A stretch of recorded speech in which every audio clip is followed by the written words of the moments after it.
Lord Peter Death Braden Whimsy, DCL, Oxon, was halfway through a sermonette on the virtues of a properly balanced breakfast when the telephone rang.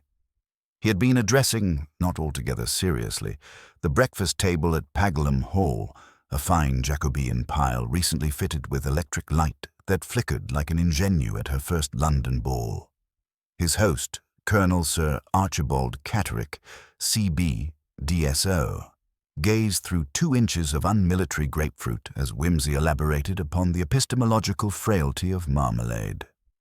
The Colonel's butler, an elongated creature with the mournful eyelids of a melancholy bassoon, entered, hissed a respectful cough, and presented the receiver. "Call for your lordship." "Thank you, Merivale."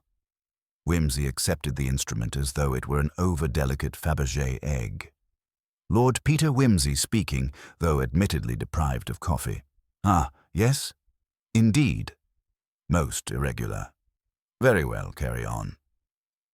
He replaced the receiver and contemplated the assembled company, a colonel, a colonel's wife, given to strenuous philanthropy and alarming cardigans, 2 house guests of etiolated scholarly aspect, and Miss Catterick, the colonel's niece, whose eyebrows alone hinted that she was not, in fact, a watercolour of a water lily. "My dear Archie," he began, "do you happen to possess a pair of embroidered Turkish slippers?" Sir Archibald blinked. "Can't say I do. Why in heaven's name?" "Because the vicar's housemaid has just discovered a pair lounging atop his mantelpiece, twin emperors surveying a conquered grate, and directly beneath them, alas, lies the vicar himself in an unclerical attitude." He paused for effect, head comprehensively bashed in, so the woman fancied. Lady Catterick's teaspoon chimed against her saucer. "Good heavens, Peter, not poor Mr. Brackenthwaite?" "The very same pious practitioner. It appears I am to present myself for casual gawking. The local constabulary, with traditional delicacy, suspects suicide yet awaits expert confirmation." Whimsy stood, brushed a crumb from his waistcoat, and regarded his plate. A criminal waste of kidneys, but duty calls. Miss Catterick found her voice. "But why slippers on the mantelpiece?" "Ah," said Whimsy airily, theologically significant perhaps. "A pre-Raphaelite gesture, symbolizing the soul's repose above the earthly hearth. Or merely a practical joke in destructive taste? We must allow the evidence to parade before us like a slightly tipsy scout troop. Bonteur." His manservant materialized, as though conjured by liturgy. Where Whimsy projected flippancy, Bunter irradiated solemn efficiency. The two together resembled a walking syllogism. "Pack a torch, a camera, and the large flask, Bunter. The vicarage is unlikely to run to decent coffee." Hathersby on Henmarsh boasted 3 things: an early English church, an inordinate reverence for turnip-sized scones, and a fog that rolled off the fens like a fat, disconsolate cat. Into this clinging vapour, Whimsy strode, cane twirling, hat angled, Bunter 2 paces behind. The vicarage, stone, ivy-barbered, stood with its windows curtained against curiosity. Inspector Sprake, a square man with a brick-red neck, greeted them. "Morning, my lord. Sorry to drag you." "Not at all," Whimsy replied, producing a smile as crisp as a pressed carnation. "Better than overboiled eggs." They entered the study. Oak panelling, unsteady coal fire, faint whiff of ecclesiastical dust. On the hearth rug lay the Reverend Oswald Brackenthwaite, robed in black cassock like an untidy crow. Above, on the narrow mantel, balanced a pair of brocaded Eastern slippers, scarlet and gold, incongruously coquettish. Whimsy crouched, monocle gleaming. "Neat contusion at the occiput," he murmured. "Blunt instrument, moderate force. Not self-inflicted unless the good man practiced backflips." Sprake harumphed. "Doctor says time of death between 11 and midnight. Housemaid, Jane Fisk, found him at 8. Whimsy photographed the slippers, then held one delicately. "Size 8, I fancy. Supple goatskin, note the Turkish knotwork, visible even to the religiously apathetic. Bunter, bag them. Also the coal scuttle. See that smear on the rim? Thank you. He surveyed the study as though attending an auction of unremarkable art. Books lay open on the desk, Fox's Acts and Monuments, a volume of Don's sermons, and something more lurid, the Key of Solomon, its gilt lettering winking impudently. A fallen paper knife gleamed on the carpet, pointing east like a defective compass. The window latch sagged. A draught pried at the curtains. Whimsy straightened. Our vicar entertained eclectic reading tastes.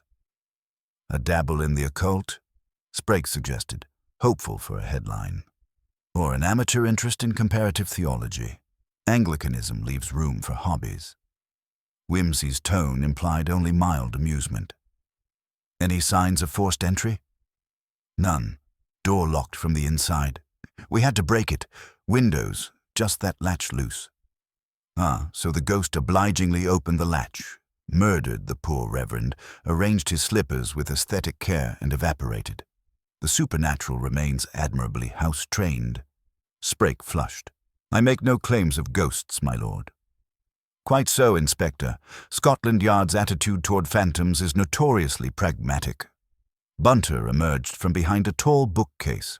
I observed, my lord, that one of the brass candlesticks upon the communion shelf bears trace of soot not present on its fellow. Whimsy beamed. Good man. Make a note. He turned to Sprague. Inspector, do we know whether Mr. Brackenthwaite customarily kept late hours? Housemaid says he read until all hours. Parishioners confirm he was often seen about at dawn, pottering in the graveyard. A wholesome pastime. Whimsy stroked his chin. Tell me, was the vicar domestically inclined? Did he polish his own shoes? Unlikely. Jane Fisk managed all that. Then how curious that the slippers appear freshly dusted while his boots— Whimsy gestured to a pair beneath a hat stand. Bear yesterday's mud from the fen path, almost as though someone wished to present the slippers, not the reverend, as the evening's principal performers. He paced to the writing desk, tapped the Key of Solomon with a fingertip. A faint scent of beeswax and something muskier, incense, rose from the pages. Whimsy inhaled, nodded to himself, and shut the volume. Before he departed, he surveyed the mantelpiece one last time, the vacant space where slippers had perched like expectant gargoyles. He tilted his head, monocle catching firelight. Inspector, he said softly, have a care for domestic trifles. Where slipper treads, motive often follows. Sprague frowned. You mean footprints? Metaphorically speaking, Whimsy replied, though literal footprints would do nicely if you can persuade them to appear. He straightened his hat. Come, Bunter. We must interrogate the turnip-sized scones of Hethersby village. They are certain to yield both indigestion and information. As Whimsy stepped into the fog, a church bell tolled 11, its note lingering like a question. Behind him, the study lamp flickered, and in that half-light, the Turkish slippers, now stitched into an evidence bag, seemed almost to wink. A delicate, unsettling jest reserved for those who appreciated irony and murder in equal measure. The fog thinned to a silvery drizzle as Whimsy and Bunter proceeded down the vicarage path, their footfalls muted on moss-soft gravel. The police had gone to fetch a carpenter for the splintered study door, leaving the house temporarily silent, but hardly empty of whispers. A twitch of lace curtain revealed Jane Fisk waiting in the scullery, apron twisted between nervous fingers. Whimsy, eschewing the front entrance, tapped the back door with his cane. The maid bobbed a curtsy. Beg pardon, my lord. Inspector said I was to answer anything you liked. Excellent. Whimsy removed his hat as though entering a chapel. Mrs. Mop presides over spiritual cobwebs. You, Miss Fisk, over the literal. You found the body. Kindly furnish the small, domestically significant details which Scotland Yard too often consigns to footnotes. Jane swallowed. I come in at 7 to stir up the range. Vicar's study door was shut. I thought nothing, sir. At 8, I'd brewed his chocolate and took it in. Door still locked. I knocked. No answer. I called Mr. Todman, the gardener. He forced the door. There he was. Her voice dropped. Them slippers gave me a turn. Parson never wore such things. Quite. Whimsy leaned nearer, congenial yet predatory. Did the Reverend entertain visitors last night? Only Mr. Paget, sir, the antiquary from Heathcote, left at 10:30. I saw him under the lamp-post. Mr. Paget's lame in one leg, moves slow but polite. A scholar of relics, Paget, Whimsy mused, and therefore inordinately fond of things Turkish or otherwise Oriental. Did you polish those slippers? No, sir, never seen 'em before. Bunter produced a notebook. If you will permit, miss, what of the Reverend's boots? I cleaned 'em yesterday morning. He walked Marston Fens after luncheon, came back muddy, said he'd polish them himself later. She hesitated. Truth is, sir, he seemed restless lately, reading queer books. Queer how? Latin words, sir, and drawings, circles and stars. He'd sit up nights smoking awful-smelling incense. She glanced behind her as if fearing the residue still clung to the walls. Thank you, Miss Fisk. You've been admirably concise. Whimsy withdrew a sovereign from a waistcoat pocket. For the inevitable brandy, show Bunter the grate where the incense burned. He will make photographic mischief. While Bunter departed with the maid, Whimsy crossed to the little parlor beyond the hall. A thin man of about 60, hunched by the fireplace, turning his hat brim in nicotine-stained fingers. The gardener, Todman. Ferns printed themselves upon his lapels like badges of office. Morning, sir, he croaked. And to you. You forced the door. Did you note any smell? Gas, spirits, incense? Just cold ashes, sir. Might be a whiff of church candles, though. Todman's brow furrowed. Parson was a fair chap. Let me keep chickens by the wall. His sincerity rang clear. Whimsy dismissed him with a friendly nod.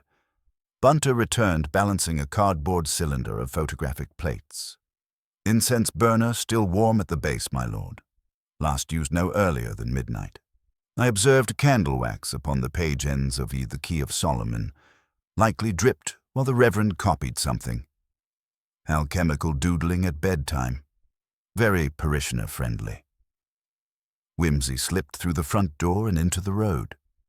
The village green lay ahead, a triangle of clipped grass, quarantine for a weather-blackened stocks, and a notice board advertising the church fete. Postponed, it announced, owing to unforeseen bereavement in shaky pen. At the far side, the Bull and Pewter tankard emitted luncheon smells that challenged even a duke's digestion. Whimsy angled toward it. Inside, a handful of men nursed tankards like wounded birds. At the bar stood Mr. Paget, unmistakable, a scholarly scarecrow with pince nez and a Malacca stick capped in silver. Whimsy hailed him. Ah, Lord Peter, the constable informed me, dreadful business with poor Brackenthwaite. I was his guest last night. Feel half responsible. A quarter at most, Whimsy soothed. Might we discuss your visit? They retired to an alcove, followed by Bunter bearing coffee of stoical disposition. Paget sipped, winced, and began. Oswald asked me to examine a small crater he'd obtained. A Hellenistic piece, he thought, but I judged it 18th century pastiche. We talked antiquities until 10:15. At the stroke of past, I left. Church clock confirmed the time. Your route home? Straight lane past the almshouses. The fog was devilish. Took me nearly 20 minutes to reach Heathcote Lodge. My manservant can attest to my arrival before 11. Whimsy rubbed his chin. Brackenthwaite normally hospitable. Paget's eyes flickered. More then, he insisted I borrow his Turkish slippers. Souvenir from Smyrna, he said, because my shoes were damp off the fen. An odd gallantry, but I declined. I thought no more until the constable told me those very slippers crowned the poor fellow's mantle. Extraordinary, Whimsy murmured. And one does not fetch slippers down merely to display them. Might I see your own shoes? Paget obliged. Polished black calf, scarcely a splash of mud. I used the carriage path, he said, anticipating suspicion. Dry as a bone. You carry a stick, Whimsy observed. Weighty silver knob, decorative yet serviceable. He hefted it, balanced nicely for a downward blow. Paget collared. I assure you the thing is ornamental, and always at my bedside, not in my hand. Doubtless, Whimsy returned genially. He repocketed his monocle and let silence stretch. Paget shifted, then blurted, Brackenthwaite hinted at destroying the crater. Made iniquity respectable, he said. I tried persuasion. He promised to sleep on it. You think— I think, Whimsy interrupted, that men who wish to break old pots seldom lie murdered beside foreign footwear. Good day, Mr. Paget. He rose, leaving the antiquary chewing his moustache. Back on the green, the drizzle ceased. A gaunt woman in black bombazine scuttled from the post office, clutching a telegram. Whimsy recognized Miss Toplady, the vicarage housekeeper until her retirement 6 months earlier. He intercepted her with apologetic grace. Forgive my abruptness. You attended Mr. Brackenthwaite daily until October. That I did, my lord. She fussed with the telegram ribbon. Gave up because my sister in Worthing took ill. Did the Reverend correspond with the East? Say, Constantinople? Not in my day, but I saw parcels, brown paper, foreign, reeking of spice, came regular in the spring. And you noted no slipper-sized contents. She allowed a wintry smile. Heaven preserve us, I'm no Cretan, Lord Peter. Those slippers came in May. He fancied them for sermon props. Said they'd illustrate walks of temptation. But he never wore 'em outside sermons. A homiletic footnote turned homicide headline. Whimsy murmured. Thank you. He bowed. She hurried on. Church bells tolled noon. The detective stood beneath the lich gate, watching villagers spill from the tankard. Bunter approached. The photo plates are cooling, my lord. I've also noted the Reverend's diary, blank after Tuesday, yet Tuesday's entry reads DD 8:30 here, packed sealed? Initials, perhaps. Duplicity and devils, Bunter. D.D. Paget's middle name is Henry. Colonel Catterick's is Archibald. We must seek a D.D. within a crow flight of 3 miles. Dr. Darius Dulverton, Bunter suggested quietly. Retired physician at North Fen, reputed mesmerist. Ha! The plot acquires a tincture of penny dreadful. Whimsy pivoted toward the bicycle shed adjacent to the church.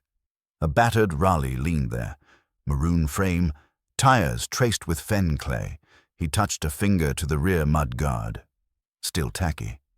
A pewter badge on the handlebar declared North Fen Medical Club. A voice like cracked ice sounded behind him. Admiring my machine, sir? Dr. Darius Dulverton possessed a forensic gaze and a meticulously waxed goatee. His medical bag dangled from the handlebars. Whimsy straightened, cheerful. Yours? Splendid. I fancy bicycles a democratic triumph. Even a duke must pedal like a hawker. I walk mostly, Dulverton replied. The Fen tracks murder tubes. Excuse the pun. His lids lowered. You're investigating, Oswald. Merely a curious passerby. I doubt that. You'll deduce my visit last night. Dulverton's tone made it a dare. I came at 8, left at 9:30. Discussed his insomnia. He refused laudanum. He shrugged. I prescribed fresh air, ironical prescription as it risked the fen damp. Did you don slippers? Slippers? Dulverton laughed too loudly. No, I wore galoshes. He tapped the bicycle pedal. Rust flaked. If you will excuse me, patients await. He rode away, coat-tails flapping. Whimsy watched the departing figure until it blurred into the misty lane. Bunter, he said softly. Observe the man's hair.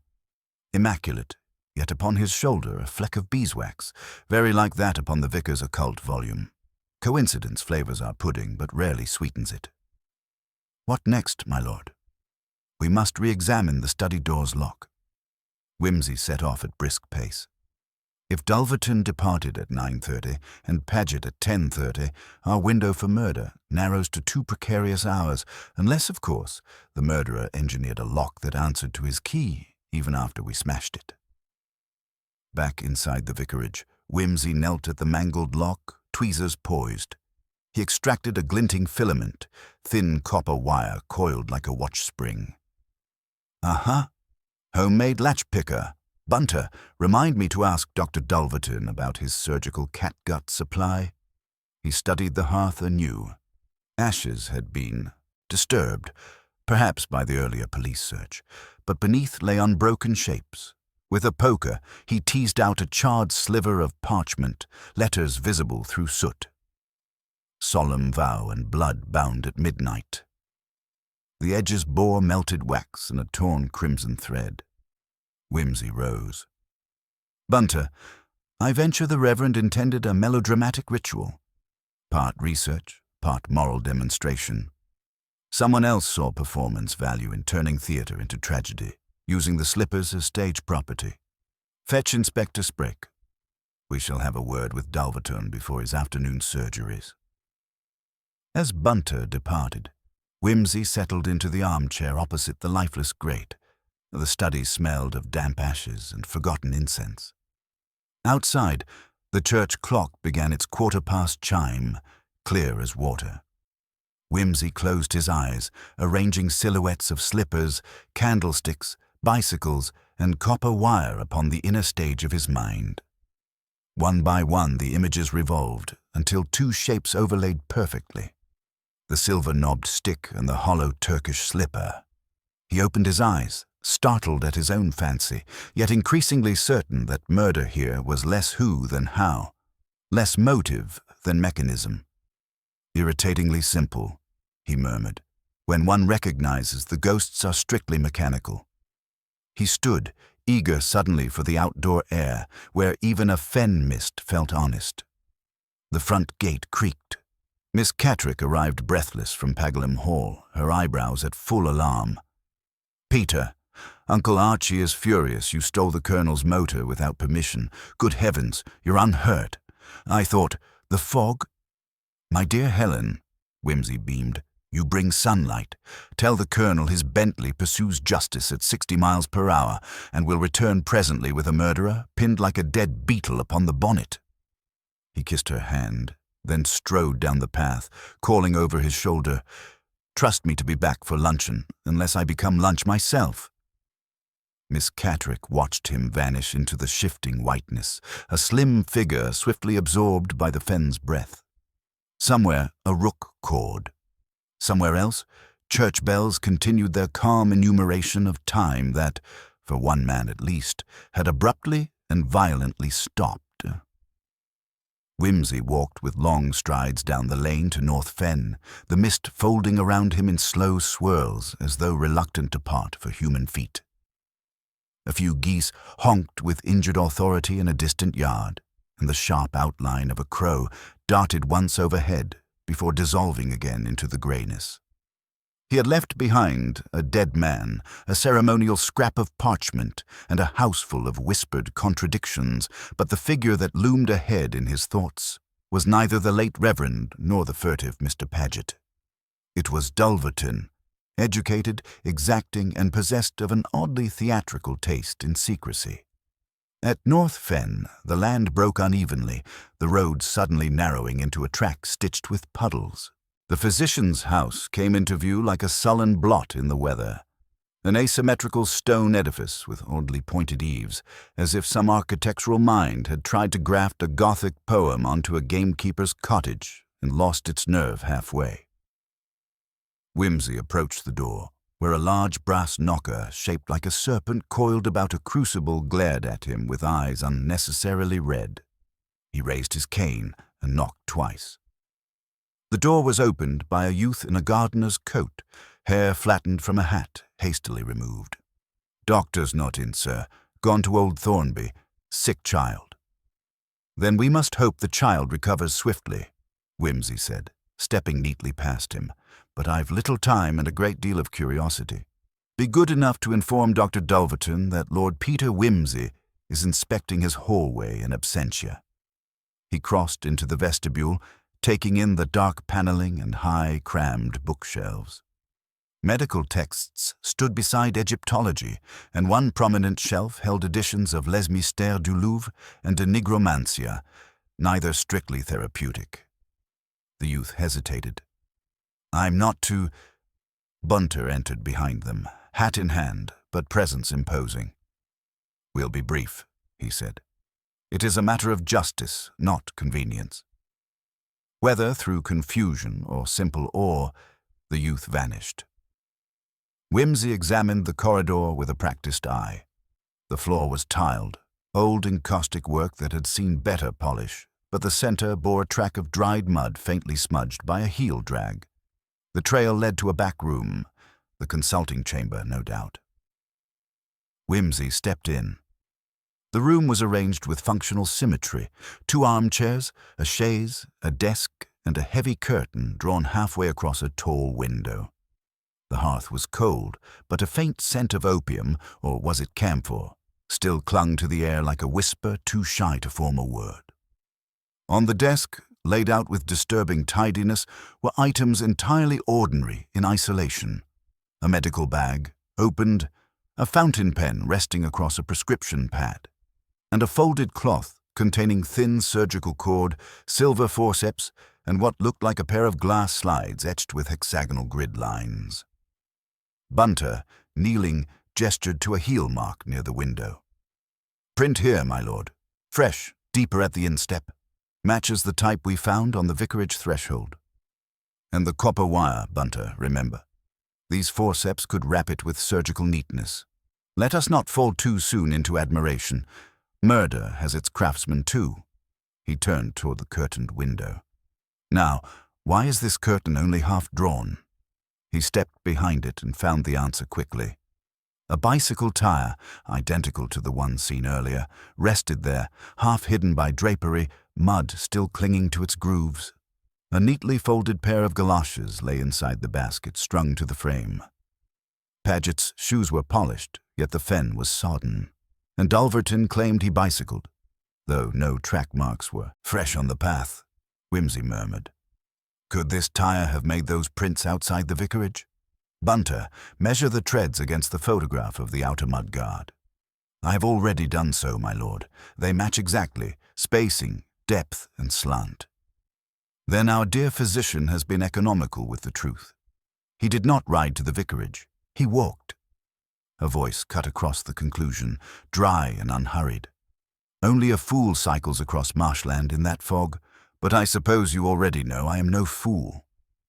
Dr. Dulverton stood in the doorway, coat damp at the collar, surgical bag slung under his arm like a war trophy.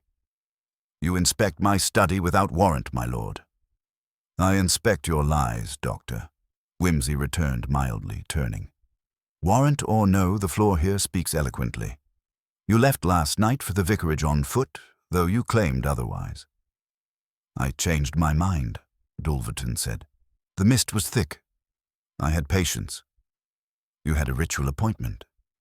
Whimsy took a step forward. "You brought incense. Wax was spilled. You and the Reverend conducted a mock ceremony with borrowed symbolism, but then something went wrong. He accused you perhaps of falsifying his pact, perhaps threatened to expose your habit of mesmerism under the guise of therapy. And so, in your disgust, you struck. You invent too freely." Dulverton's voice was sharp, but not panicked. The man was increasingly delusional. "He called me to witness his binding charm. I watched. I laughed. I left. You left your slippers." There was silence for a beat. Dulverton's eyes narrowed. What nonsense. They were not his. He disliked them, never wore them in private, only to amuse a congregation. You brought them, not as footwear, but as symbolism. Oriental, exotic, theatrical. And after your ritual turned violent, you placed them on the mantel to suggest madness or suicide, but you forgot the copper wire in the lock. I left no wire. You did, Doctor. And you use this. Whimsy gestured to the silver-capped cane, now resting innocently by the desk. Not Paget's. It was missing from his coat stand last night. Yours is an exact match. One sharp blow to the temple. Not fatal, perhaps, but sufficient. The rest followed by firelight. Dulverton's eyes had gone very cold. You cannot prove it. Perhaps not yet, Whimsy said. But your visit to the vicarage was witnessed, your return unverified. The mud on your tile here, just dried enough to mark it within the 2 o'clock hour. You did not ride from the vicarage to home. You walked, and your surgical slides here are missing a slide used, I suspect, to bind a very thin garrote, perhaps the same one used to finish the Reverend after the blow failed. The physician took a step back, then halted. If I did, hypothetically, it was in fear. He became unhinged. The ceremony was his invention. He begged me to seal a pact with him. He would renounce his office, join some society. I thought it lunacy, but when he turned violent, well. A post-mortem may agree, Whimsy said evenly. But it is your deception that damns you. The claim of bicycling, the slippers, the curtain drawn to conceal the evidence of your true return. Dulverton's hands had clenched slightly at his sides, the bag swinging lightly with the motion.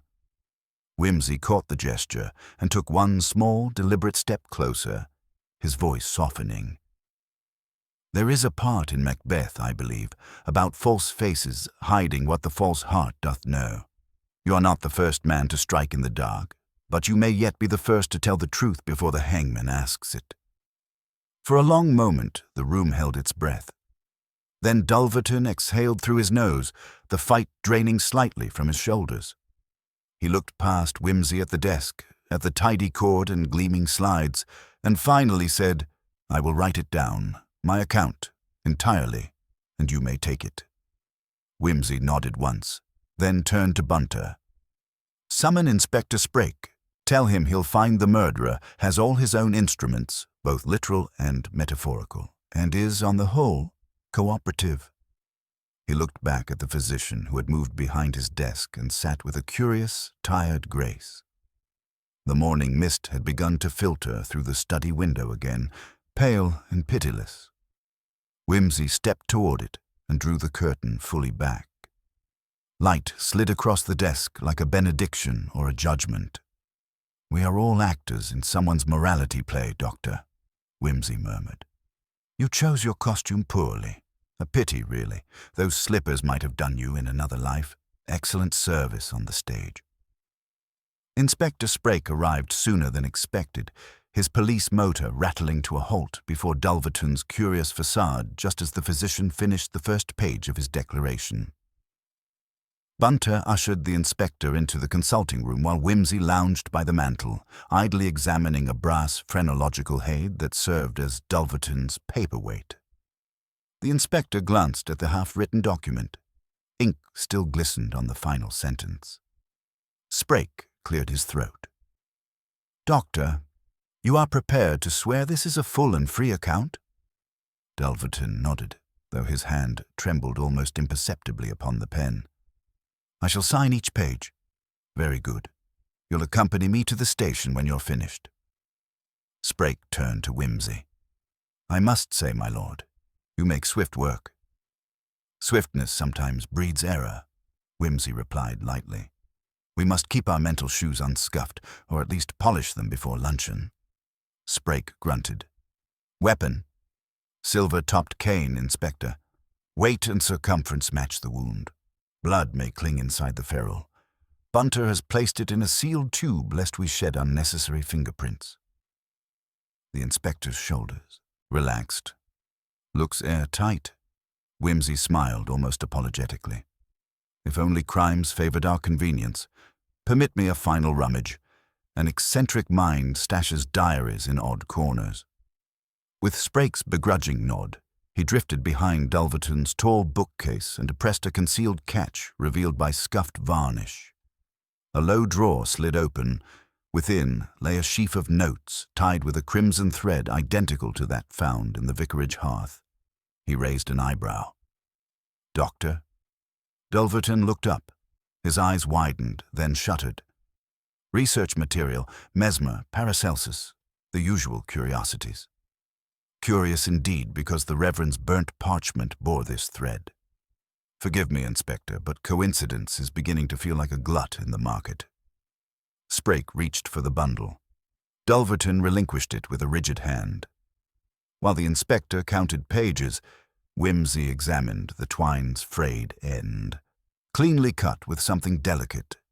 He glanced at the surgical slides again, each edge razor precise. May I borrow your scalpel, Doctor? Strictly comparative. Take it, Dulverton muttered. Whimsy severed a scrap from the twine and pressed both ends together. Fibers meshed perfectly. Thread of continuity, gentlemen? Literally. Sprake inhaled with satisfaction, folding the bundle into an evidence envelope. This seals it. Possibly, Whimsy said. Yet the best seals occasionally conceal something else. Inspector, humor a thought experiment. Suppose the Reverend and the Doctor did perform a ritual. Hypothetical, yes. But only two present, both learned. If violence erupted, would the victim fall conveniently before the hearth? Or might he stagger elsewhere? And would a solitary blow suffice for a man who, according to his diary, boxed in youth and took brisk walks even at dawn? Sprake frowned. The Doctor could administer second means, a cord, laudanum, precisely. Yet note, Dulverton denies physical assault until defensive necessity. He may be lying, of course. But if not, who delivered that decisive second blow? Whimsy returned the scalpel. I must trace one final footstep. Permit me to leave you, Inspector. I shall report by supper. Sprake shrugged. As you please, my lord. I'll keep our man warm. Whimsy retrieved his hat, and Bunter slipped a final photograph into a wallet. They stepped into the freshening air, where a reluctant sun tried to pry apart the fen clouds. The lane back to Hathersby seemed narrower now, as though the marsh itself crowded closer, curious about human melodrama. Halfway along, Whimsy stopped beside a stile overlooking an expanse of sedge and water-vened peat. Bunter, do you recall Miss Toplady's telegram? Yes, my lord. Time stamped 8:10 this morning. Addressed to F.P. Paget, Esquires, Heathcote Lodge. Urgent. And yet Mr. Paget sat peaceful in the Bull at 8:30, nursing abominable coffee. The post. Office lies but 2 cottages from the inn. If he awaited urgent wire, would he not have collected it? Unusual, unless he expected delivery at home. Or unless the telegram served quite another purpose. Whimsy's eyes narrowed on the fen track. Consider, Bunter, a forged message lures someone away, clears a room, sets an alibi ticking. Suppose Miss Toplady, loyal to the Reverend, sent the wire at another's request. Someone she trusted. Who better than the Colonel's niece? Bunter suggested softly. Miss Catterick fetched you from North Fen with great haste. Whimsy tapped the stile rail thoughtfully. Helen Catterick, arch eyebrows, arch mind. She might know the post office rhythms intimately. The vicar's death delays the fete, which funds her uncle's veterans' hospital. Could be nothing, of course, yet the slippers first appeared in May, delivered during Helen's last stay at the vicarage as parish organizer. Bunter produced his notebook. We have a Bentley still warmed. We might confirm Heathcote Lodge received any telegram. Excellent. Meanwhile, we shall pay a courtesy call on Pagleham Hall. If Miss Catterick ordered that wire, she will own an alibi so polished you can eat scones from it. He vaulted the stile and struck across a short-cut path, boots sucking lightly at the peat. Pagleham Hall loomed soon after, slate roofs glittering with drizzle. Whimsy entered through a side door, bypassing the butler's protest, and found the household in mild uproar. Lady Catterick struggling over menus for the postponed fete, the Colonel roaring in the library about missing motor cars, and Helen herself in the morning room, trimming marigolds for burial wreaths. She greeted Whimsy with a half-smile. So the Bentley returns unsullied, yet my uncle vows to lock the garage. He may forgive me if I spare him scandal. Whimsy accepted a petal she offered. Did you wire Mr. Paget this morning? She blinked, fingers pausing upon the shears. Paget, certainly not. It was sent from your village post office, 810. Signed, Helen. She lowered the shears slowly. Someone plays mischief. I've not been to the post today. Then perhaps you posted it last night, antedating the clock with a clever inducement. You attended choir practice until 9, I believe. Close neighbors note you returned only near 11. Unusual, because it takes 3 minutes to cross the green. Her color deepened. I walked Miss Hardwick home. She had mislaid her songbook. Yet Miss Hardwick wrote me earlier, saying she trudged home alone. Whimsy's voice was gentle, but the room grew colder. Helen, indulge an eccentric detective. Describe the pattern embroidered on the Reverend's slippers. She hesitated then. Gold knotwork, like twin serpents. You never saw them. Reverend used them in sermons before you arrived last harvest. Yet when they lay, evidence-bagged, you shuddered, as though recognizing them intimately. He stepped closer. Where were you at 11:30 last night? Her voice was barely audible. In the vestry. I placed hymn sheets. Bunter photographed that vestry at dawn, Whimsy said. Your footprints overlapped the verger's, whose last entry was 6, and between those prints and the vicarage is only the yew-walk leading to the study's window. He drew a breath that felt heavy with regret. Helen, did Dulverton strike first, or did you? The shears clattered onto the marigolds. He begged me to witness. Oswald wanted to recant. Dulverton mocked him, called him coward, threatened exposure for insanity. I intervened. I grasped the cane to shame him, only to separate them, but Oswald fell. And the slippers? Talisman, Peter. Dulverton claimed ancient rites must end with the penitent's shoes above the hearth. Purifies the soul, he said. Nonsense, I knew, but Oswald insisted we humor the symbolism. Tears welled. Then Dulverton sneered, called me a naive girl, so I left. The vicar was alive when I went. You returned? I lingered outside, heard raised voices, a crash, then nothing. I looked through the open window, saw Oswald on the rug. She leaned against the table, white as the lilies strewn among her marigolds. I panicked. I ran to Paget's, begged him to fetch aid. He sent me away. Said scandal must be managed, not shouted. Whimsy's eyes softened. So you forged the wire to keep him silent this morning? She nodded. If he spoke, I'd be implicated. My uncle's reputation, the hospital funding. At that moment, Colonel Catterick stamped in, mustache bristling. Peter, blast it. What's this about telegrams? Whimsy turned quietly. Major administrative tangle, Colonel. May I borrow Helen for a drive? Fresh air will restore her. The Colonel harumphed, but allowed Whimsy to lead Helen out. In the hall, Whimsy spoke low. I believe Dulverton struck the fatal blow, but your presence complicates matters. Tell me absolutely, did you touch the Reverend after he fell? She met his gaze, eyes clear through the tears. No. Then I can still keep you free of the dock, if you do exactly as I say. You must provide Inspector Sprake your precise movements, omitting only a stop at the vestry.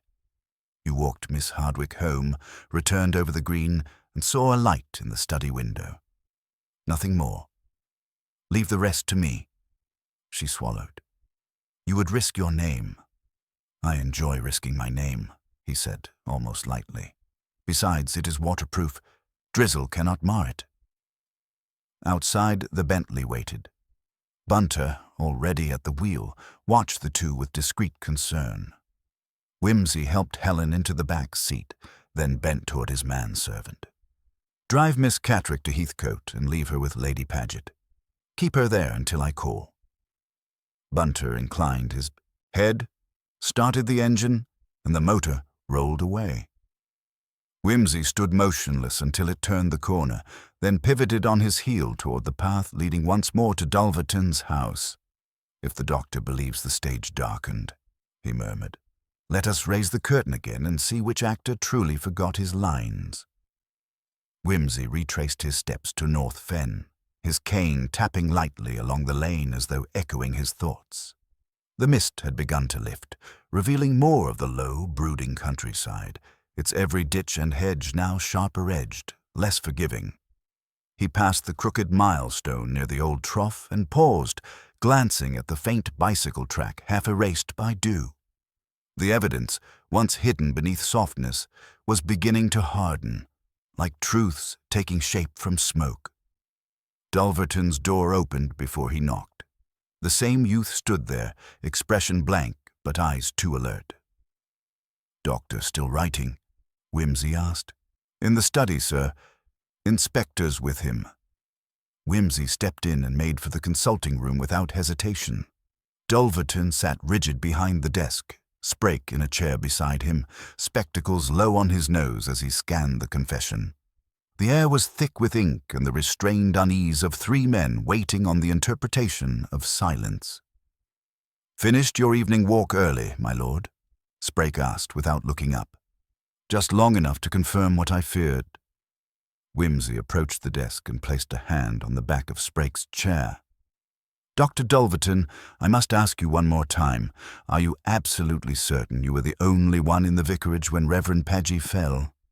Dulverton looked up, features unreadable. "I said already, yes. He collapsed during our quarrel. I did not strike him in anger. I tried to revive him, but he was gone. Then I panicked. I arranged things. I meant to suggest, well, not murder." "Your panic is understandable," Whimsy said gently, "but your isolation is not." Sprake raised an eyebrow. "You're saying he had help?" "Not help, Inspector. Interruption." Whimsy leaned against the desk. "Helen Catterick was seen walking back across the green last night near 11:30. She'd been to choir, yes, but she stopped at the vestry, ostensibly to collect hymn sheets. Her footprints there are quite fresh. She saw a light in the study window." Dulverton's posture shifted. Slightly, but enough. "You said nothing of another witness," Sprake said, suspicious. "Why hide it?" "I didn't see her," Dulverton said slowly. "I swear it. The study's curtains were half drawn. If she approached, it must have been after the Reverend fell." "But not long after, surely," Whimsy said. "You weren't here more than an hour before we arrived, and the mud on your floor was still wet. Yet Helen's testimony places her at the vestry by 11:15. That gives a slim window for your scene to unfold." Dulverton's fingers tightened around the edge of the confession. "She didn't enter. You've said it yourself. So what bearing—" "She may not have entered, but she saw something," Whimsy said. "A figure at the fire, a figure wearing those embroidered slippers. And Helen knew the Reverend despised them." Dulverton blinked. "What are you implying?" "That someone else placed them there. And Helen recognized that someone wasn't Paget. She told me as much." Whimsy turned to Sprake. "Inspector, we may need to consider another sequence of events. Dulverton may not have delivered the fatal blow." Sprake frowned. "But we've the cane, the wire, the matching boot prints." "All true," Whimsy said. "But none proves the killing was deliberate. Dulverton arranged the scene in poor judgment, yes. But what if Paget was merely unconscious when he left?" Sprake set the confession down. "Then who finished the job?" "I think that answer lies with the cane itself. Doctor, do you still maintain the blow was mild?" Dulverton hesitated. "Blunt trauma to the temple. It may kill or merely stun." He fell awkwardly. "Indeed. And yet the autopsy, when it's done, will show deeper damage, I suspect, a second trauma, cleaner and sharper." Whimsy folded his arms. "What if, when Helen looked in and saw the slippers, she also saw the Reverend stirring? What if, in her panic, convinced he was beyond reason or that the damage was done, she entered after Dulverton had fled and struck again to end his suffering?" Dulverton looked away sharply. "No, she's not capable. She's capable of many things, loyalty for one.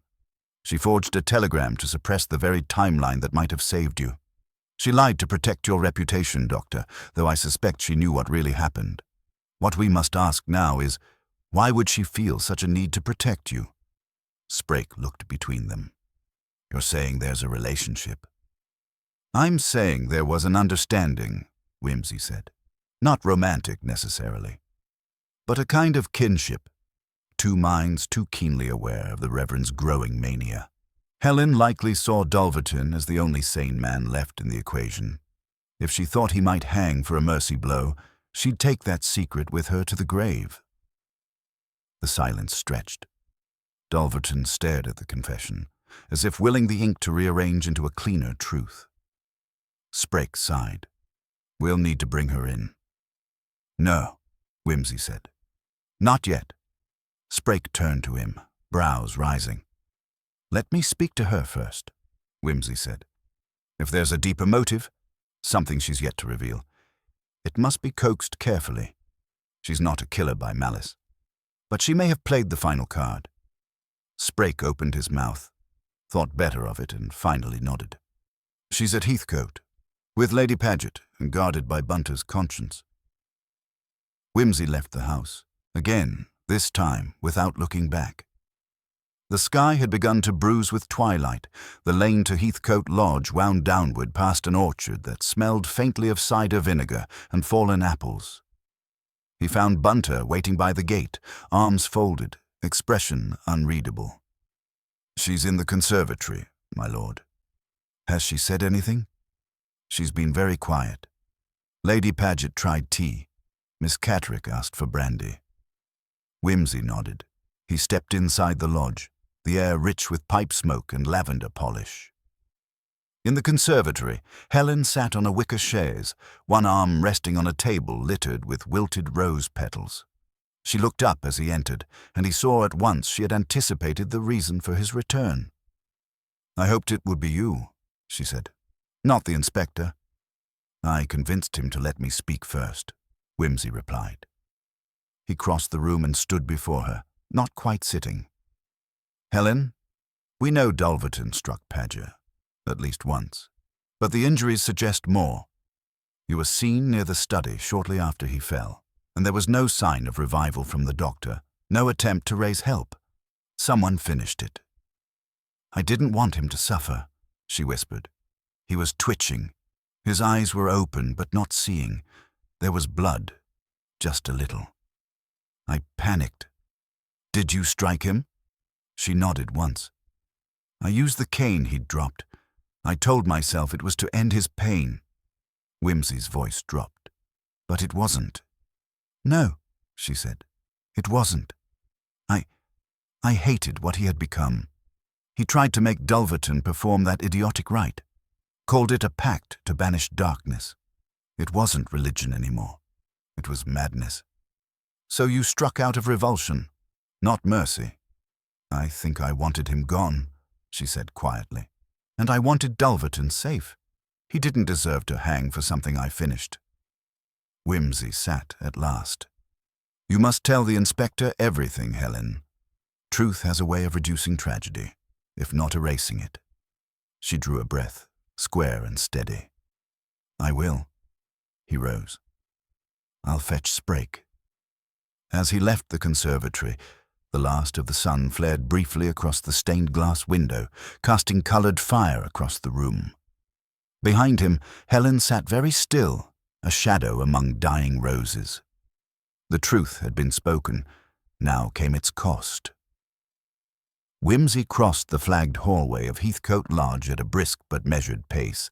The urgency of his errand did not entirely subdue the habitual saunter that clung to his limbs like a well-cut coat. Beyond the front door, the dusk had lost its violet bloom and begun the slow descent into fen-black night. He paused beneath the porch lamp to strike a match, touched it to his cigarette, and let the smoke ease the tightness that had crept, uninvited, between his shoulder blades. He was not, strictly speaking, worried for Helen's liberty. Sprake could be managed, but he knew how swiftly public sympathy cooled when the words "confession" of a young lady traveled the village grapevine. Dulverton's signed statement lay waiting on the inspector's desk. Present that, add Helen's admissions, and a magistrate would clap both in remand before anyone could quote habeas corpus in Latin or otherwise. And there remained the nagging feather of doubt fluttering at the edge of his mind. The arithmetic of injuries still refused to settle. 2 blows, yes, but the pattern of fractures suggested a third force at work, a vector neither Helen nor Dulverton quite accounted for. Paget? The thought flicked its tail and vanished into mist, like one of the fen's pale eels. He flicked the match away, heard it hiss in the damp, and stepped down.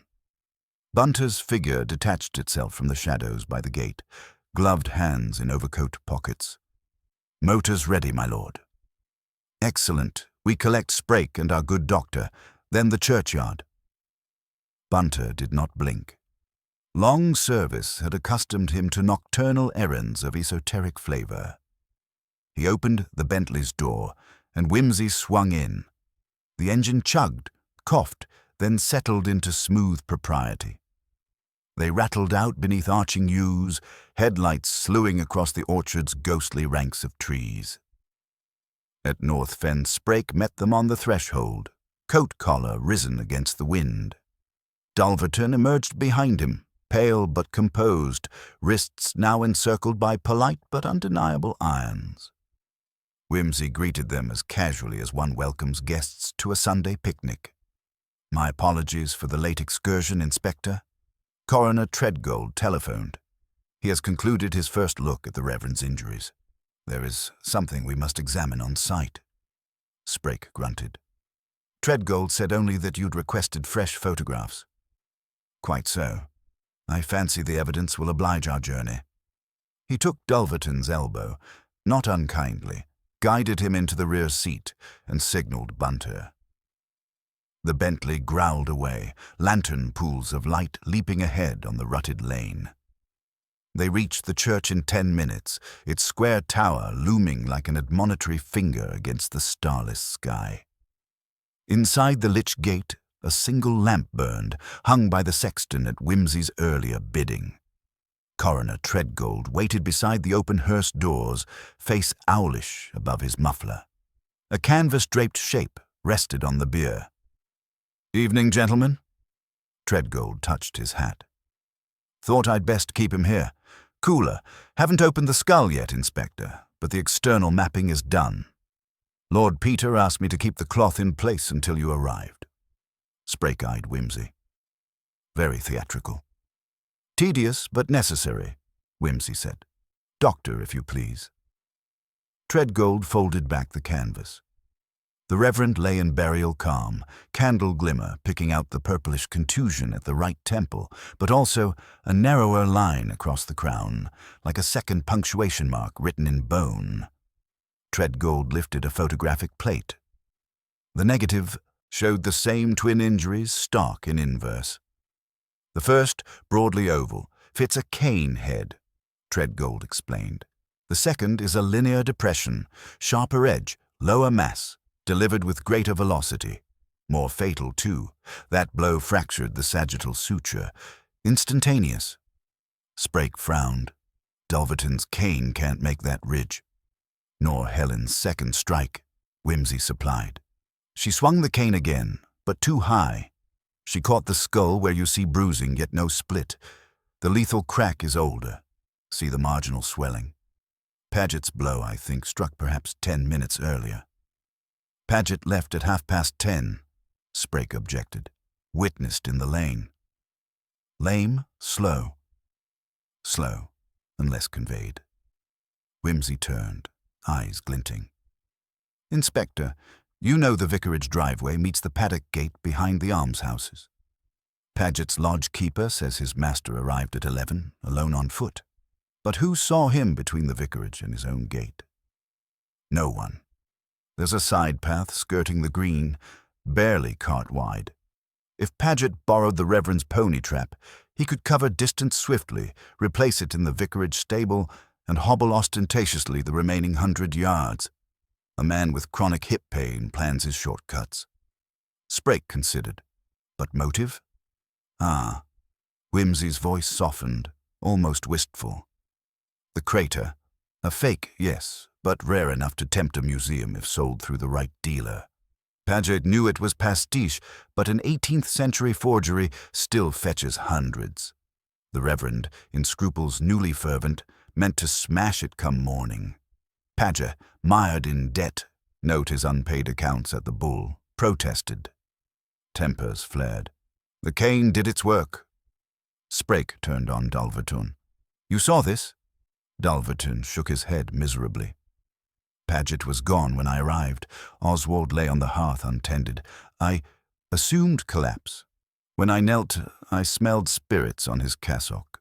Paget's hip flask, likely. Then the wound bled under my fingers, and I realized. So you staged suicide? Yes. To shield the church from scandal, and perhaps myself from implication, I fetched the ceremonial trappings to lend madness. His gaze dropped. Then Miss Catterick burst in, misread the tableau, and finished it. Sprake let out a slow breath, clouding in the chill. We'll need Paget. He is at the Bull still, Inspector, Bunter put in.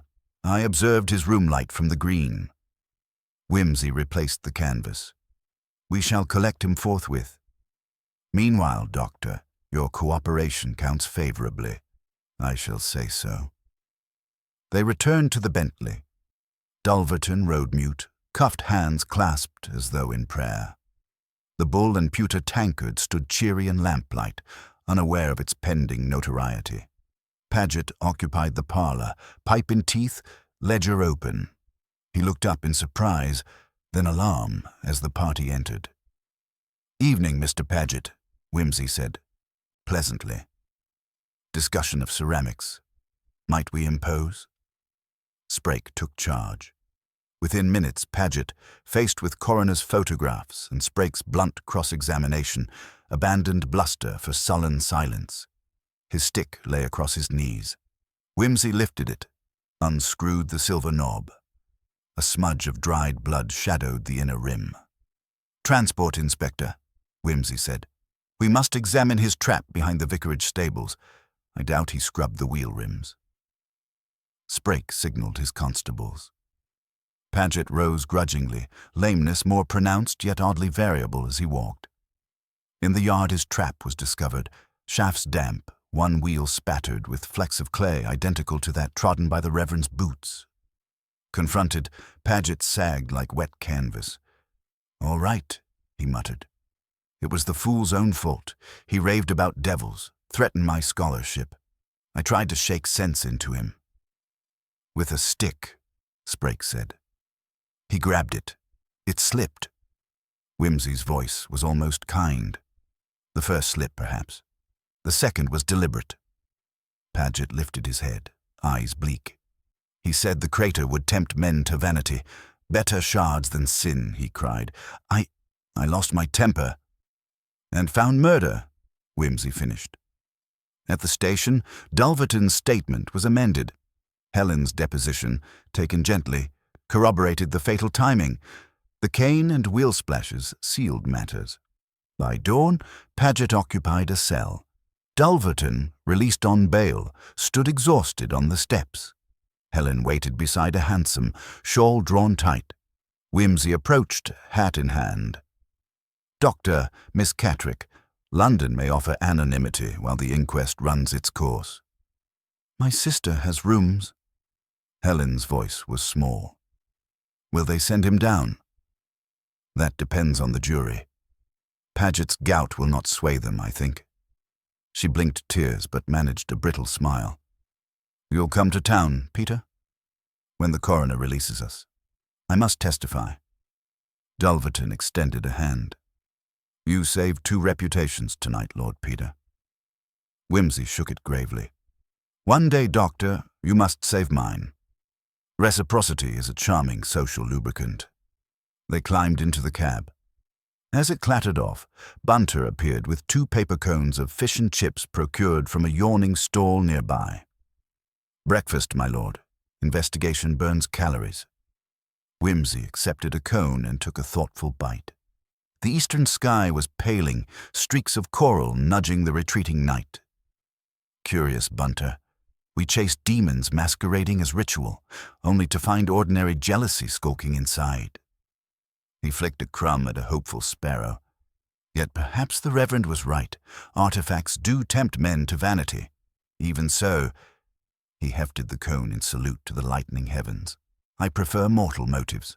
They crunch better with vinegar. Bunter murmured agreement. Together they watched dawn rise over Hathersby on Henmarsh, the village roofs taking colour like cold iron warming at a forge, and the church bell, not rung since the tragedy, tolled quietly as if testing its own voice, finding it steady and deciding at last to greet the day.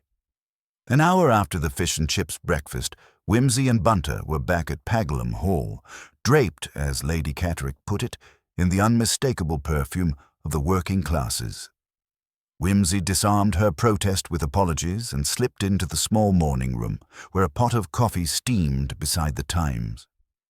He drank 2 cups standing, eyes on the pale gold parkland beyond the window, then said, "Bunter, we must locate that crater." Bunter raised an eyebrow. "Inspector Sprake believes it shattered on the hearth during the struggle, my lord." "Belief is a versatile commodity," Whimsy replied. Paget would never destroy his meal ticket. Those shards on the rug were a theatrical offering, too perfectly curved, too conveniently clean of soot. He substituted fakes. The genuine pastiche, if one may perpetrate so ungainly a phrase, is still intact. "And most likely sold already," Bunter observed. Paget carried ledgers showing correspondence with a dealer in Norwich, name of Beresford. "Just so." Whimsy set down his cup. "But where is the thing now between vicarage and railcart? Let us collect Inspector Sprake again before the good publican begins to miss us. We have a timetable to keep." They found Sprake in the magistrate's office, overseeing warrants. The inspector greeted Whimsy with wary civility. Night feeds suspicion as well as fatigue, but consented to accompany him to Norwich. A telegram sped ahead, requesting customs officers to hold any antiquities addressed to Frederick Paget. While Sprake assembled his constable and car, Whimsy seized a moment to stroll through the station yard. Dawn light glinted off dull puddles, and a faint trace of clay still marked the hind wheel of Paget's trap, as though the vehicle could not rid itself entirely of guilt. He knelt, lifted a tiny pebble impressed in the wet. It was not stone but ceramic, glazed a lustrous emerald, alien amid fen mud. His eyes brightened. "Bunter," he called, "where does one obtain Anatolian slip in Norfolk?" "At the museum, my lord," Bunter answered promptly. "They keep restoration samples for reference." "Precisely. And Paget, as honorary cataloguer, has unfettered access." Whimsy pocketed the shard. "Our route changes. Norwich can wait. The museum lies yon side of Heathcote Green, closer than a confession."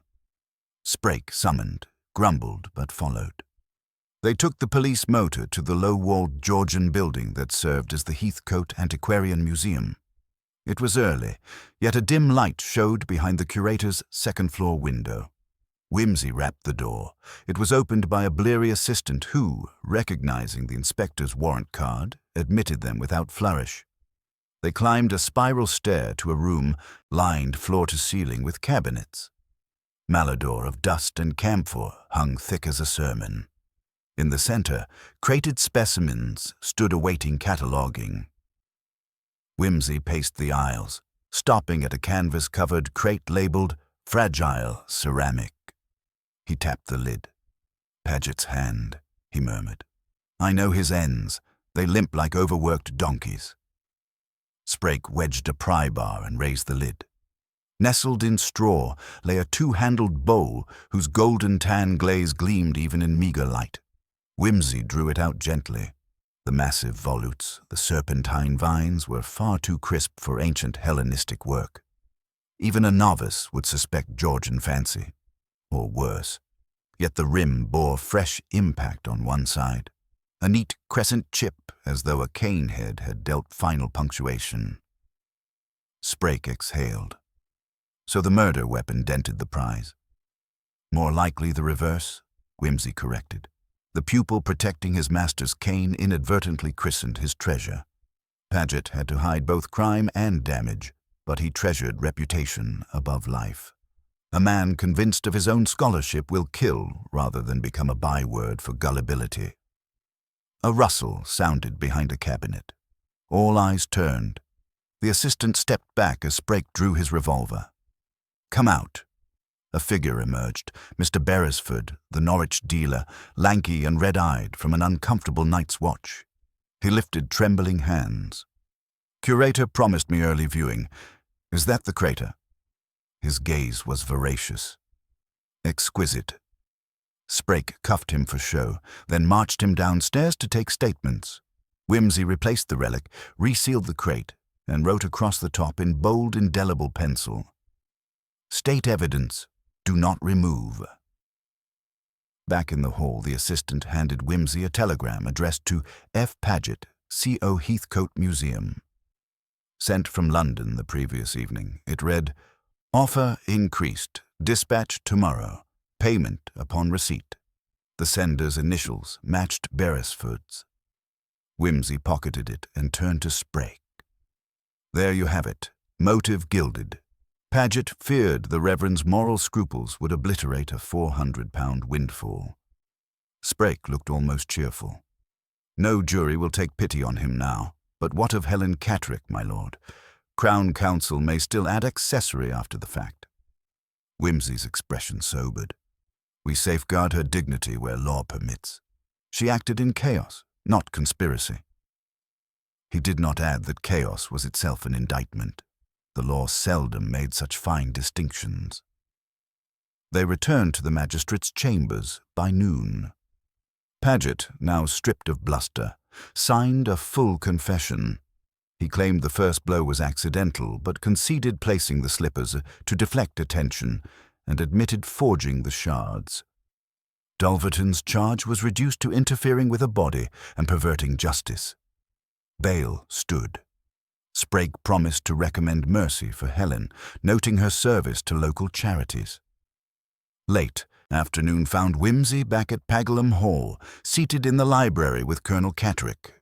The colonel listened, stiff-lipped, mustache twitching like a conscientious barometer, as Whimsy explained Helen's involvement.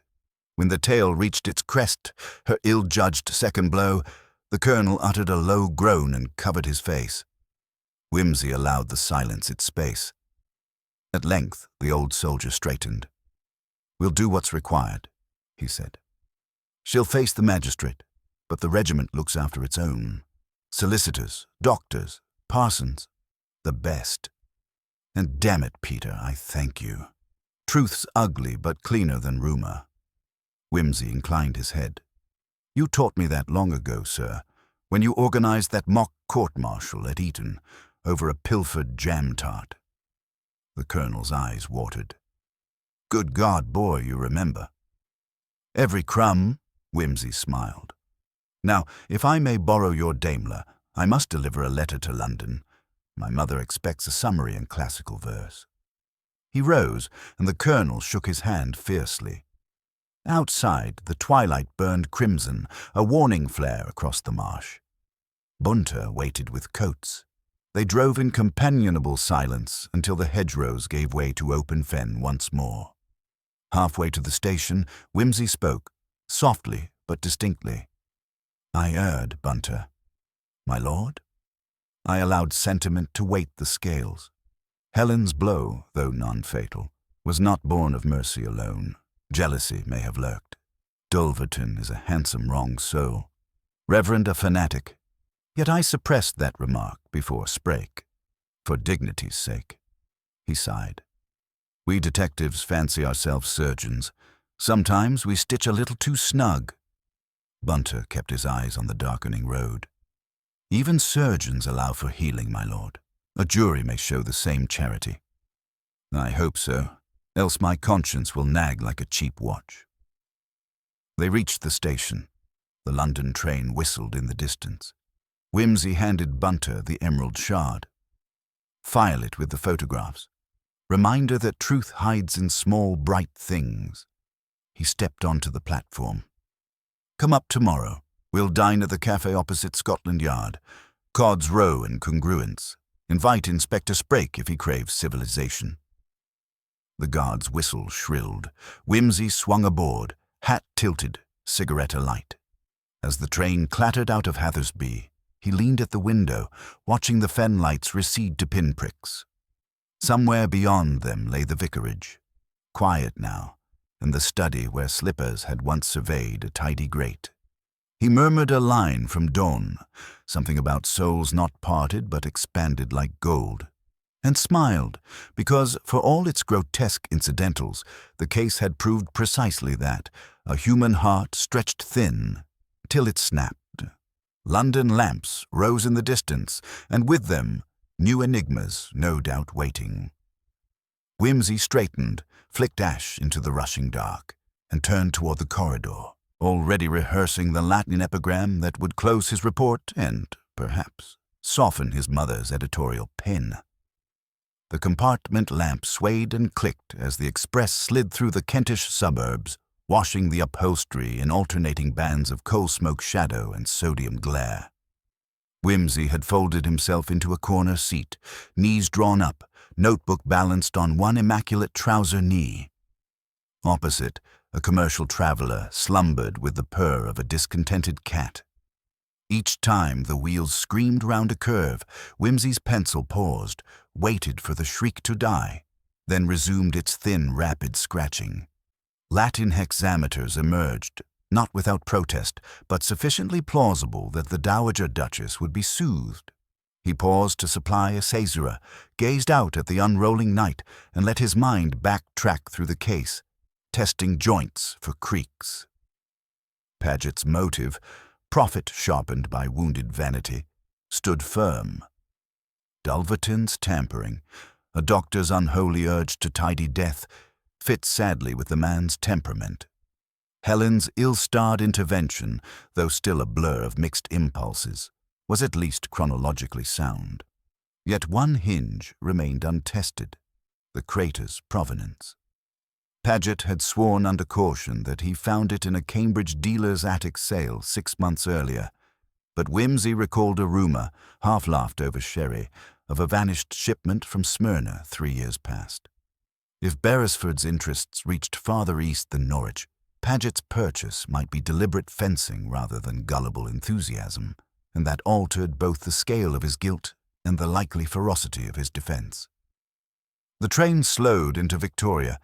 Whimsy pocketed his notes, tapped the traveller's knee in gentle apology, and stepped onto the platform where March night smelt of steam, oranges, and the rain-polished brass of porters' buttons.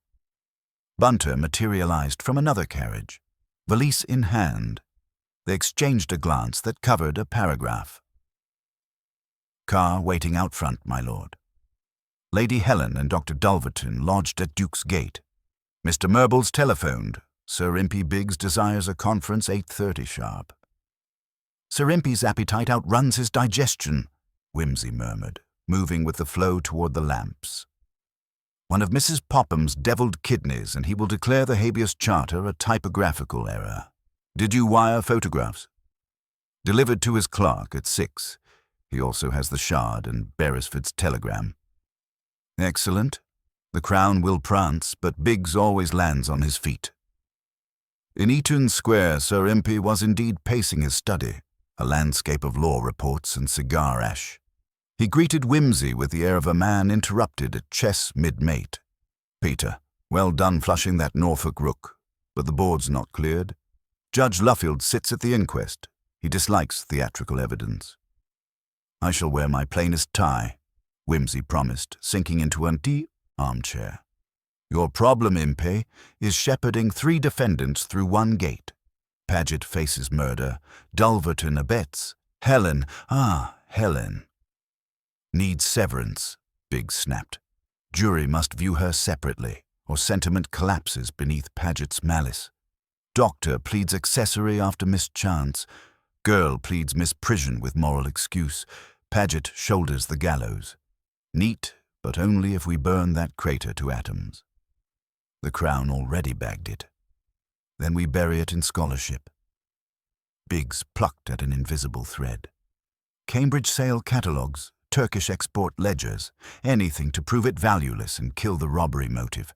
Otherwise, they argue Paget killed for filthy lucre, and juries bite hard on that apple. Whimsy tugged at his ear. You will have copies of the Smyrna Manifest by noon. One name interests me. Colonel Ferriby, retired Levant trader. He shipped a crate labeled household pottery that never reached Southampton. I'll call on him. Biggs grunted assent. Find me doubt, Peter. I'll feed it to the coroner like breadcrumbs. Bunter appeared with a tray. Coffee, anchovy toast, and a thin envelope addressed in a hand Whimsy recognized instantly. Angular, high-spirited script trained by a governess's ruler. He slit it, scanned, and the lines round his eyes deepened. My sister Mary, reports Helen, half delirious, he said. She keeps repeating the phrase, blood in the wax. Mary found a sliver of scarlet sealing wax embedded in Helen's gloves. Biggs frowned. Significant. The Reverend stored his sermon drafts in packets sealed crimson. If Helen's gloves caught a fragment, why, she rifled his drawers before Dulverton arrived. Perhaps to destroy letters? He pushed back his chair. I must re-interview her. Tonight. Biggs glanced at the mantel clock. I'll fetch a cab. Duke's Gate was hushed except for the ticking of a long case clock whose chime ricocheted down corridors like a polite pistol shot. The Dowager Duchess had retired, but Mary, now Lady Parker, met them in the blue salon, face pale but resolute. Helen's feverish, she whispered. You may try, but speak gently. Helen lay in a guest room heavy with beeswax and lavender. Candle glow worked fretwork shadows across her brow. Whimsy sat, took her hand, and murmured commonplace reassurances until her eyelids fluttered. Peter? Her voice was fragile but clear. I didn't mean to. Tidy him. Hush. No one doubts your dread. But tell me, what were you searching in the vicar's desk? Her fingers tightened. Letters. From Constantinople. He paid for the crate. Hush money to his past. Tears gathered. He'd served as chaplain there. Saw cruelty. Lapsed. A society of antiquarians enticed him. They trafficked relics. To fund excavations, they said. Then came rumors, human sacrifices to sanctify the digs. He returned to England. Haunted. The letters threatened exposure. And Paget knew. He wrote them. He signed only initials, but I recognized the turn of phrase, his dreadful, faux biblical tone. She bit her lip. Oswald begged Dulverton to help sever ties. The ritual was symbolic. Burn the letters, smash the crater, cleanse himself. I tried to find them first, protect him, but Paget interrupted. She closed her eyes. I'm so tired, Peter. He squeezed her hand, then stood. At the door, Mary waited, anxiety flickering in every line. She'll sleep now, he said. But this changes the board again. Paget's motive widens, to silencing blackmail traceable to himself. Mary nodded. Will it help her? It may. He turned to Biggs. We subpoena the Constantinople letters. They prove intent to intimidate and frame the Reverend, not mere greed. Biggs smiled thinly. Intent climbs the ladder of culpability. With luck, Crown Counsel will chase those letters and forget Helen's gloves. Back in the study, Whimsy poured a stiff whiskey. Tomorrow we scour Paget's house again. Attics, floorboards. He hid those letters close. Bunter entered. Apologies, my lord. This arrived by hand, unsigned, delivered by messenger boy. He proffered a square of cheap foolscap. Upon it, in block capitals, 5 words, Look to the slippers again. Whimsy stared. The whiskey sloshed against glass. Bunter, where are the slippers? At Inspector Sprake's lockup, labelled Exhibit C. Telephone him. They must be re-examined under proper light. If letters were folded slim, pressed into the lining, Bunter was already at the instrument. Whimsy set down the glass untasted. Some instinct, a quiet, insistent tick, told him the entire case now perched on that embroidered goat skin. Destroy the relics, cleanse the sin, preserve them, preserve the leverage. Paget, faced with ruin, had chosen a bludgeon over confession. But if the letters still slept in the slippers, then Helen's frantic second blow, her cry about blood in the wax, took on another color altogether. She might have struck not to end pain, but to safeguard proof. He shrugged into his coat again. Come, Bunter. Scotland Yard's evidence locker keeps late hours for the persistent. He paused at the door, breath fogging in the cold hall. And bring the narrow-blade scalpel. We must not wake the coroner with coarse tools. Outside, London rain fell in silken threads, the kind that glistens but never drums. Whimsy tilted his hat against it and stepped forward, feeling, despite fatigue, the subtle thrill that lies between doubt and discovery, the moment when a small, seemingly irrelevant object promises to prise open the whole contraption of motive and lies. The taxi splashed away from the curb, lamps carving gold tunnels through wet darkness.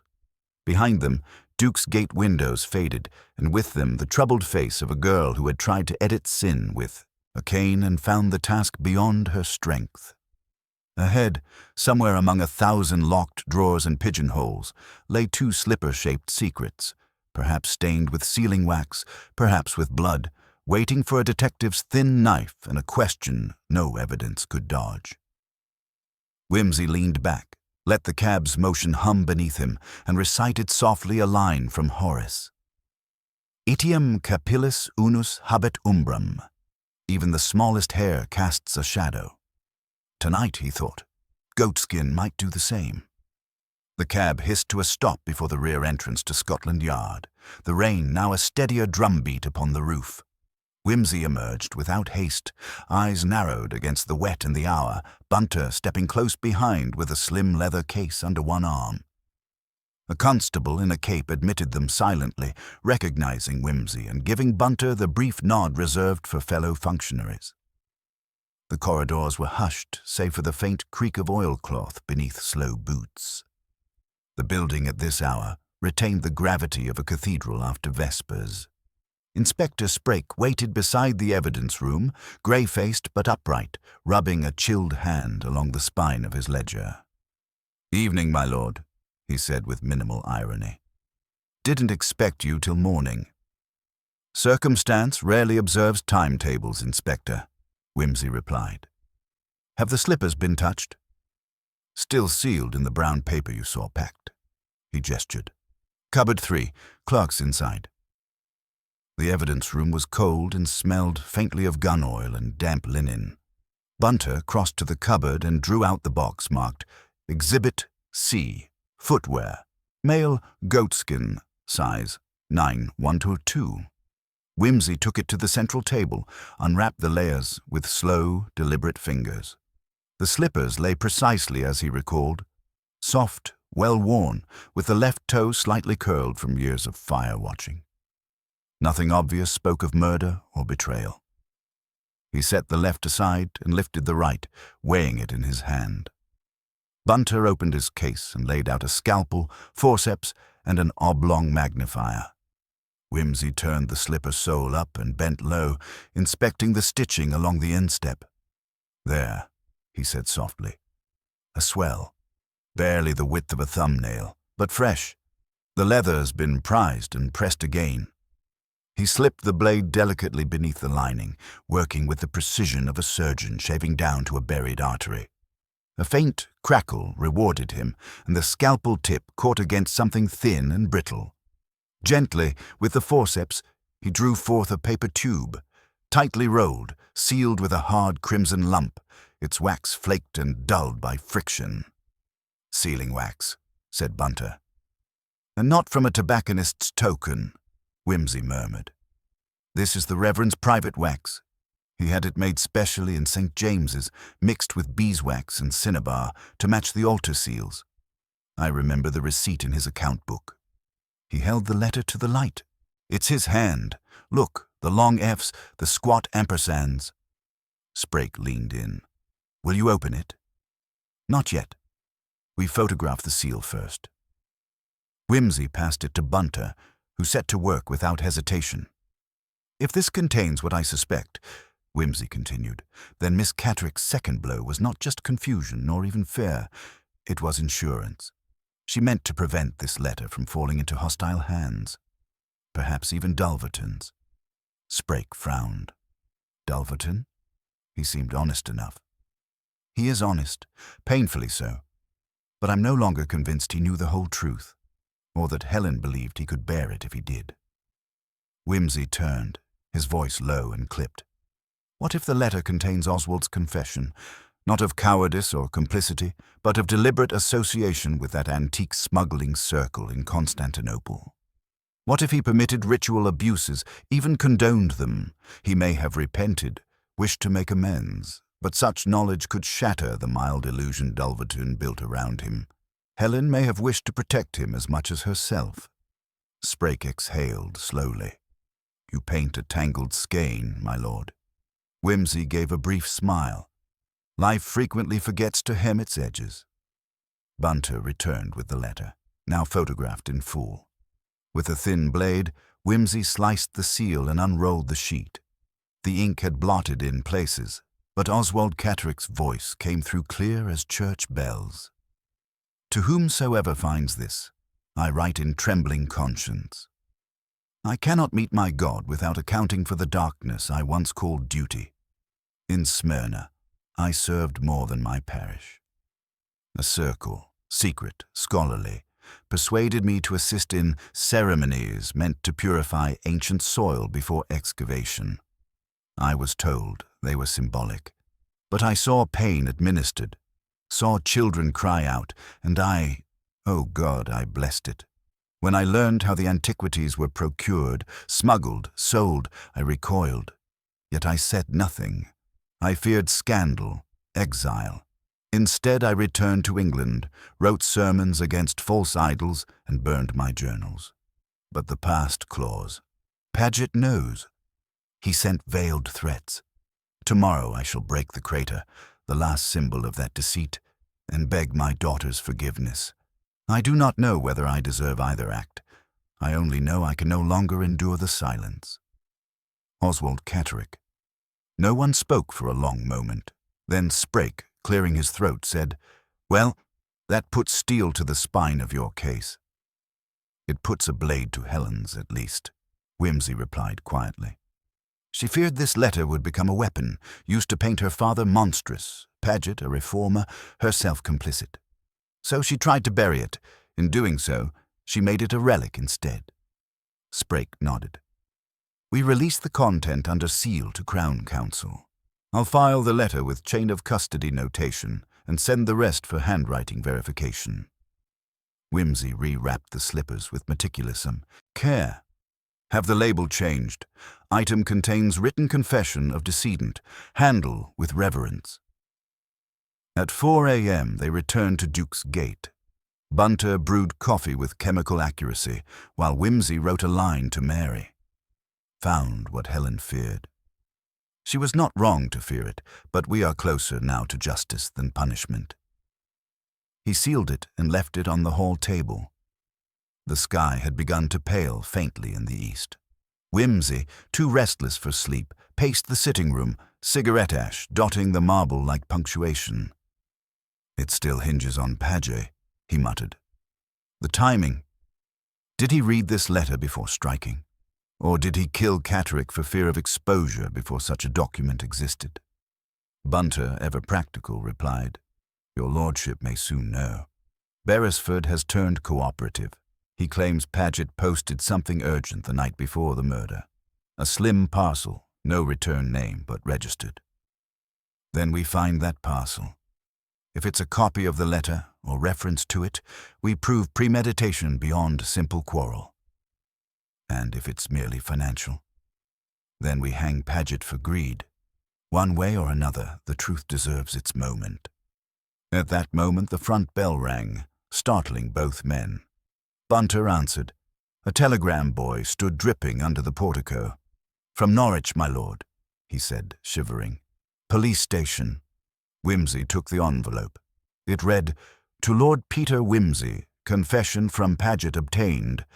0352 under duress of evidence, admits prior knowledge of letter, planned confrontation to coerce recantation, claims Reverend mocked him, lost control, full text being transmitted." Inspector Sprake. Wimsey sat, folded the paper once, then again. So he knew. He meant to make Catterick retract the past, rewrite it as mistake, not malice. When Oswald refused, Paget lashed out. The letter threatened his illusion of scholarship and importance. He couldn't bear being the villain in another man's tale. Bunter placed a fresh cup beside him. "Your lordship was right. Every relic bears more than age. It bears interpretation." Wimsey smiled faintly. "And that, Bunter, is what makes archaeology so like justice. You never simply find the thing, you must also decide what it meant." He glanced toward the dark window. Dawn's edge lit the city in amber and pewter. Somewhere, a girl slept without knowledge of the letter's discovery. Somewhere else, a man faced a different sort of mourning, his story no longer his to tell. Wimsey stood, drained the cup, and said softly, "Let's go home." The morning light spilled unevenly through the drawn curtains of Duke's Gate, casting long, wavering shadows across the polished floorboards.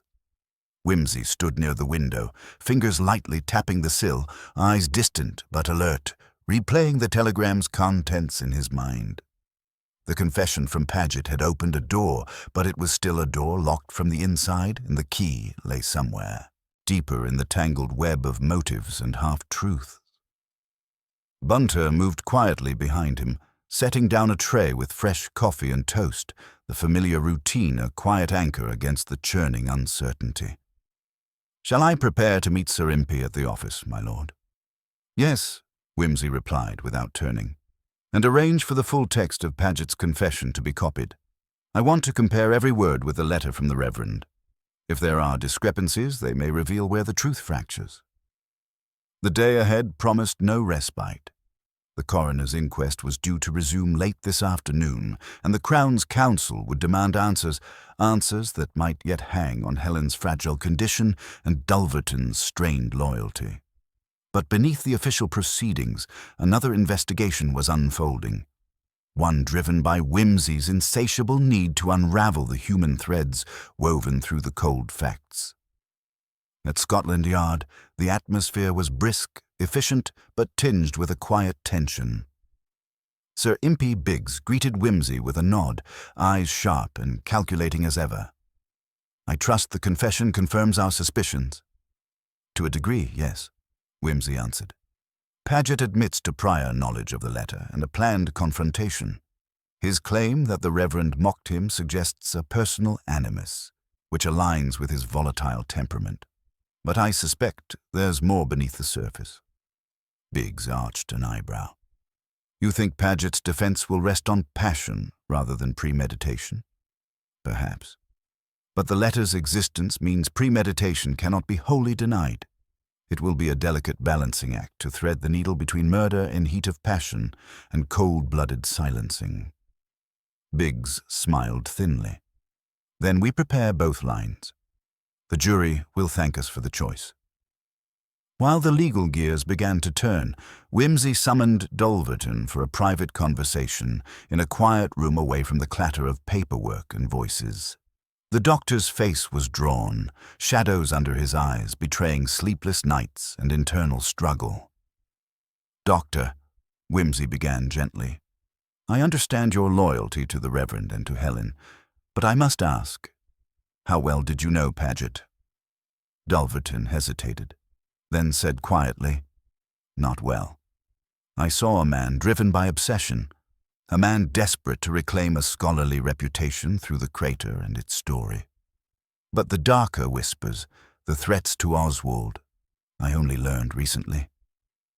"Did you ever suspect Paget might resort to violence?"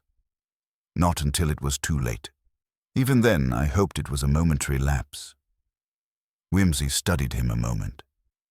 Your silence when Helen confronted Paget, was that fear or calculation? Dulverton met his gaze. Both. I feared for Helen's safety and for the fragile peace Oswald sought, but I also hoped to contain the damage. If the letters were destroyed, perhaps the past could be buried. That hope cost Oswald his life. Dulverton's jaw tightened. Yes. Whimsy nodded slowly.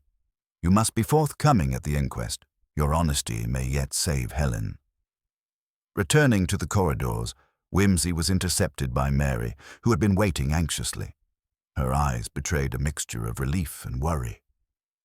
Peter, she whispered, Helen asked for you before she fell asleep. She wants to speak, if only for a moment. The request was unexpected. Whimsy followed her upstairs, heart steady but mind racing. Helen lay pale but conscious, clutching a small notebook to her chest. Her voice was a fragile thread, but her eyes burned with sudden clarity. Peter, she said, I remember now, the night Oswald died. There was a second shadow, not Paget, not me, someone else. Whimsy leaned forward. Who, Helen? She swallowed hard. Dulverton.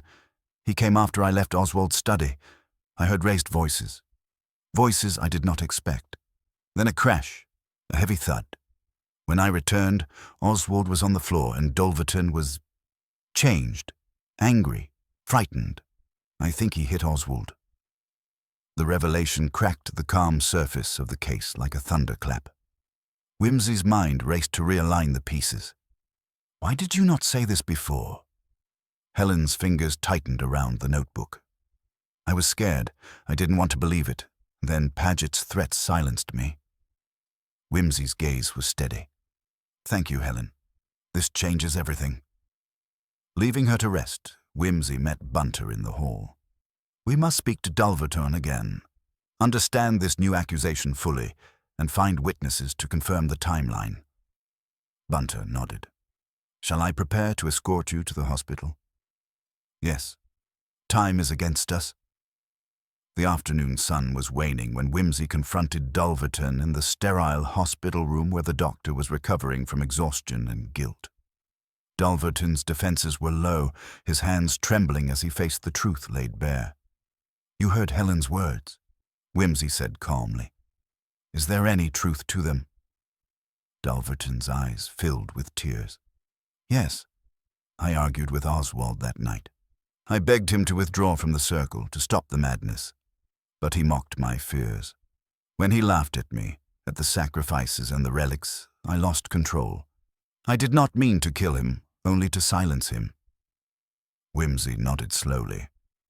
You will need to explain this fully at the inquest. Yes, Dulverton whispered. I will. The inquest opened that evening with a heavy courtroom. Witnesses testified, evidence was laid bare, and the confessions hung over the proceedings like a dense fog. The jurors listened intently, caught between the academic scandal and the human tragedy unfolding before them. When Whimsy rose to address the court, his voice carried a calm authority.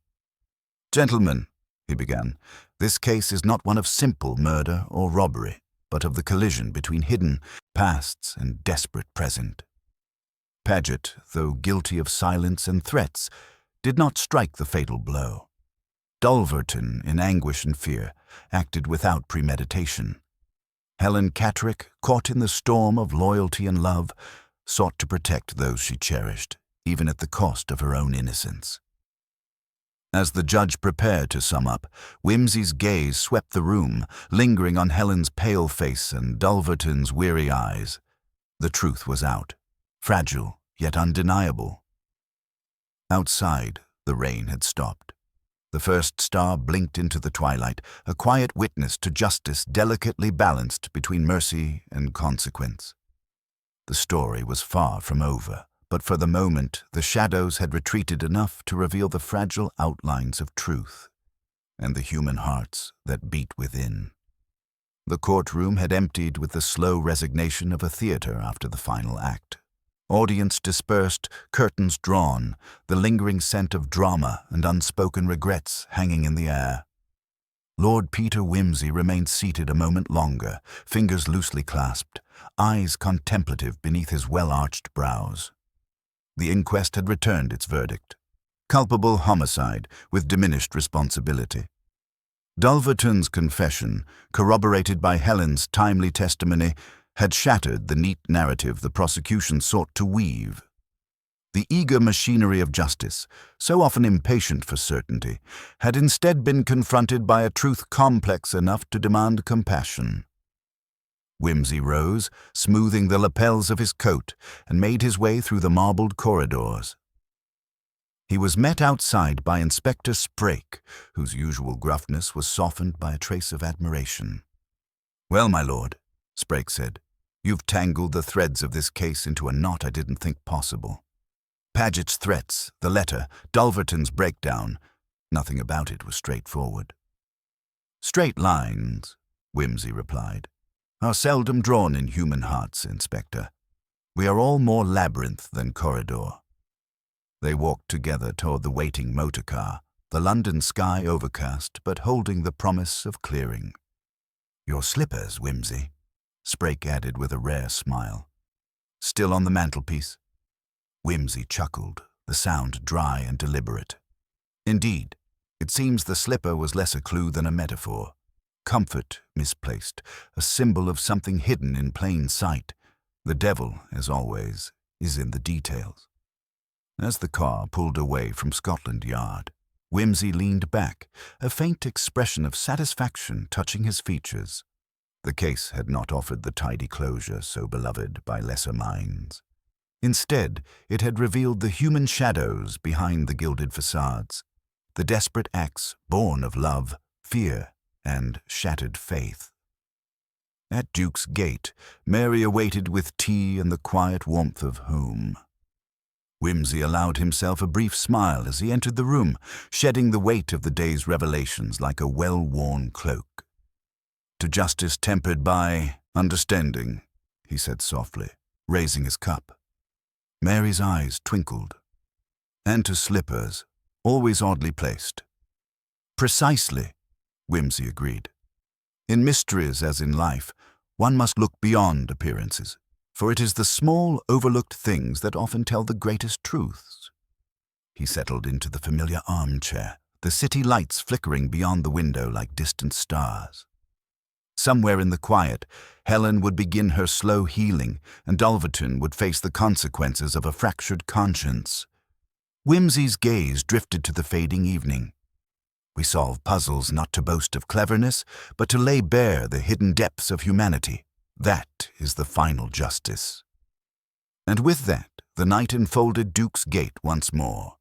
Its secrets, its sorrows, and its small, stubborn hopes.